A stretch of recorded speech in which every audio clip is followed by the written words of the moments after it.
You follow all the rules. You study hard, you build your resume, and you pray every day.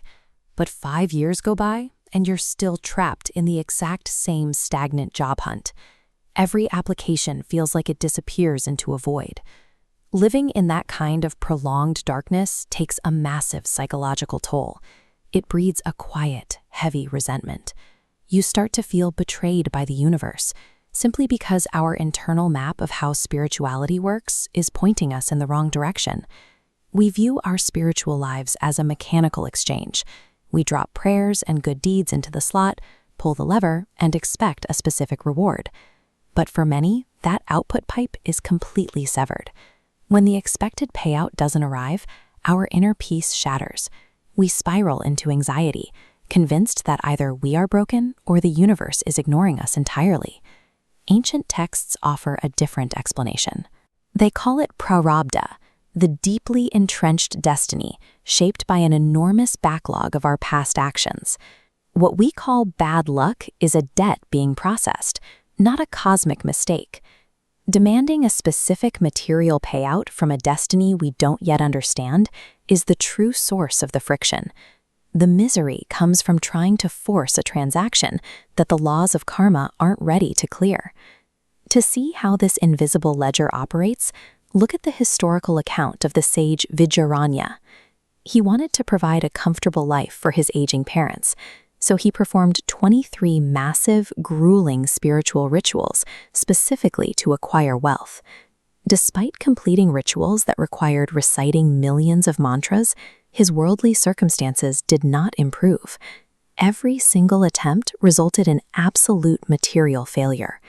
Vijayaranya carried the immense weight of 24 past karmic debts.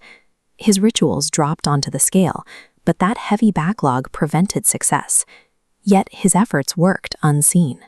The 23rd ritual silently cancels out his massive debt, whittling a mountain of karma to a single fragment. For his 24th act, Vijayaranya stopped trying to extract wealth from the universe. He took sannyasa, vows of complete renunciation, which wiped out that final remaining sliver of karmic debt. This total surrender of his ego served as a reset. By the time the divine appeared and offered him any material wish he wanted, the years of discipline had changed him. The desire for money had simply evaporated, replaced by a thirst for ultimate truth. This clearing process takes time. Peace begins when we stop viewing our struggle as a failure and start seeing it as the necessary tax on a heavy past. But if our past actions lock us into such a heavy destiny, are we completely trapped? Or is there a way to overwrite the rules of the universe? Consider the story of Sudama. His destiny was written as extreme generational poverty. He lived in a state of near starvation that no amount of hard work seemed to change. Unlike the transactional approach, Sudama walked to the royal palace of Lord Krishna, the divine, not to beg for a job or a change in luck, but purely out of love for an old, dear friend. He brought no leverage. His only offering was a ragged pouch containing a few handfuls of beaten rice, scraped together from neighbors. It was materially worthless. Asking for nothing and surrendering completely to his circumstances, Sudama aligned himself with the only force capable of overriding the laws of cause and effect. This graph plots his life trajectory.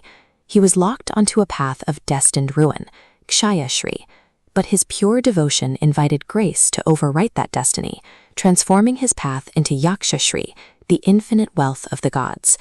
This shows that while the divine has the power to undo or alter reality, that power isn't a tool for us to use. It responds to devotion, not to our demands for a better life. You cannot bargain for a miracle. Divine intervention is the unasked-for result of unconditional surrender. These two realities dictate the spiritual path. You cannot bypass your backlog of karma, and you cannot force the universe to grant you a miracle on your schedule. Therefore, if you anchor your daily happiness to getting that specific job or achieving a certain level of success, you are choosing to be miserable. To find peace right now, in the middle of a bad streak, you have to change how you approach the divine. Stop asking for specific outcomes. Stop treating your prayers as a negotiation for a better set of circumstances. This shifts the intent of your prayer. Instead of requesting a result, you ask for two things. If it is appropriate, ask for the problem to be solved. But if it is your destiny to endure the hardship, ask only for the strength and wisdom to survive the height. Both paths lead to the same destination, inner peace. By letting go of the need to control what happens next, bad luck loses its power over you. You stop being a victim of your circumstances and start moving through them with purpose.